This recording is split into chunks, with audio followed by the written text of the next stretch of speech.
Nothing ruins the day more than waking up, checking your email, and lo and behold, seeing a lapse notice from a client that you recently wrote. What I'm going to do in this video is give you advice on how to handle that lapse to give yourself the best chances of saving that client and not having a chargeback. My name is David Duford, owner of Duford Insurance Group, where I train and recruit agents nationally to sell things like final expense Medicare and annuities, both face-to-face and over the phone. So lapses, how do you deal with them? Are they intentional? Does it mean your client's not good with money and not worth spending time with? Well, the solution really quickly with lapses is that you have to deal with them. Many times what I have learned in my many years, in this case selling final expenses, final expense insurance, is that many lapses are unintentional. In fact, when I first got into the business, I had a series of lapses around the holiday season. And I was a bit of a high in my own supply, too much ego. And I had felt at the time like going after lapses was a waste of time because these people suck with money. And I didn't want to go into a position where I'm spending all this time chasing people down, trying to save lapses for what I believed incorrectly that they would lapse again. And so there was a point where I was low on leads. I had to go do something, make some activity happen. So I had a handful of lapses, and I went to just stop by their house and say hello and let them know their policy had lapsed.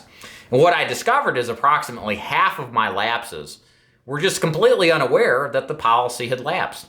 They didn't realize that when the money was taken out, it wasn't there, and that their policies had lapsed. Even though they were getting letters from the client, from the companies, etc., they just weren't aware. And I remember in particular, kind of the realization set hard on me when I went to one lady, and she was in her 80s, and I got there and I said, hey, your policy lapsed. I wanted to see if I could help. And she said, oh, I just thought they didn't want my policy anymore. And I was like, are you guys crazy? I mean, yeah, I did. Didn't you not see that you didn't pay the premium? And she just had no idea. It was something like it's like a $90 premium. So what's the moral of the story here?